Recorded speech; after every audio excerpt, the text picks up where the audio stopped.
important. First of all, I want to make sure that we recognize Ms. Lily Jesse, our school board member, who's here with us tonight with her husband, and also Sarah Martin, who's recently taken the job as the Director of Career and Technical Education. She's here with us tonight, along with her husband, /escort. And then we have all of you people who've come back, and I want to thank you for those that have come. I have been working on this alumni history wall now for, it's been about 6 years. And it all started when I was walking around Woodbridge High School, and I noticed that there was no picture of the original Woodbridge High School in Woodbridge High School. Like, that history had just disappeared. And I asked the principal if we could maybe, Ms. Abney, if we might be able to start an alumni history wall where we could put some of this history into like posterity, that people could see it. And once we started this wall, which is up there where it is now, Ms. Abney tells me that there's students looking at those pictures all the time and asking questions about the history of Woodbridge High School, which I think is important. A couple other things that before I forget.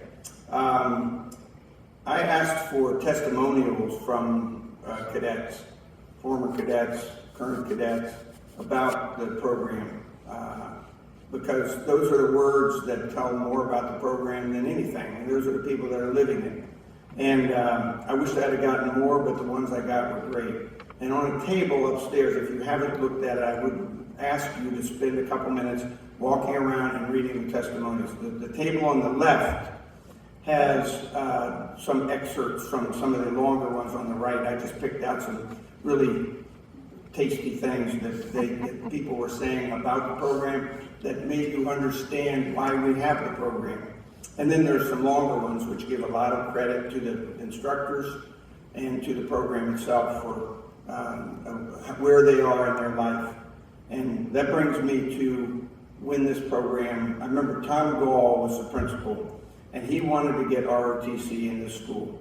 And he was trying hard to get it here, and he was running up against a lot of resistance.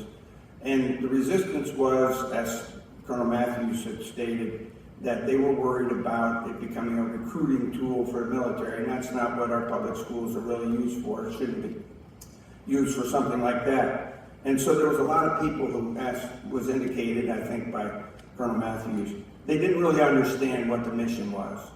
And I was one of those people. Now, I was not understanding what the mission was, but I wasn't like I was against it. I just didn't really understand it. And I asked, what are they going to do?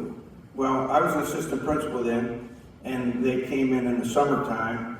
That's Colonel Matthews mentioned, he started in June, and Sergeant Major was right behind him. And they were here all summer.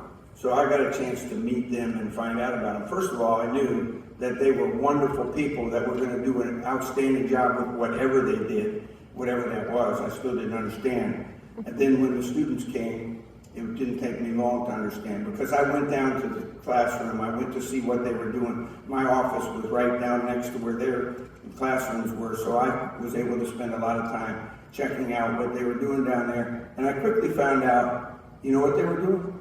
They were motivating students to become better citizens. And they were doing it really well. They did a fantastic job. And they did so well that they went from 159 to 189 to 215 to 257. That's a lot of students to be in that program. And I would see those students every Wednesday wear their uniforms proudly. They looked great. They acted great. It was a wonderful thing for Woodbridge High School. It made us a better place. Just a couple other things. Oh, in the last several weeks since we announced that this is what we were going to honor this year on the Alumni History Wall, I've had a great opportunity to work with Lieutenant Colonel Burnett and First Sergeant Jackson, and I can't, it's like I'm working with Colonel Matthews and Sergeant Major Neely and First Sergeant Elliott, First Sergeant Cox. It's like, it's a broken record. These guys are amazing, and they do amazing things with the program. They do amazing things with our students, and we're much better because of this program being in our building. I'm really happy to honor. One last thing. Thank you, Ms. Coleman, for your wonderful speech. It was outstanding. And then I have to thank somebody that wasn't here. So I came here today after visiting my mom in Maryland. It's her 101st birthday. And so I visited her. It was a wonderful visit. She's doing great. And I didn't get here till 1 o'clock. And there was a lot of technology issues trying to get these pictures to show on the thing outside and on the screen in here. And, I was really struggling, and things just weren't coming together. And I talked to Maria Osiaga, who's one of the teachers, administrators here. And she was busy working with afternoon detention this afternoon. But as soon as she finished, she spent an hour with me and got everything squared away. And I want to thank her, because without that, I probably would have had a coronary. And you probably wouldn't even have noticed. But anyway, the rest of it, I would have noticed. Anyway, so we're going to retire back up to the upstairs. I want you to, get some pictures at the wall. I want you to socialize a little bit. We have refreshments, cookies and soda, all healthy stuff. And then I'd like to make sure we get some pictures. We've got some props and stuff up there. But if you're here, make sure you get some pictures with your leaders and your classmates and anybody else you want to get pictures with, and along the wall. And I want to make sure I get a picture of all those Army instructors together. And I also want to get one where I'm in the middle of you, if that's okay. All right. So you are excused to the lobby.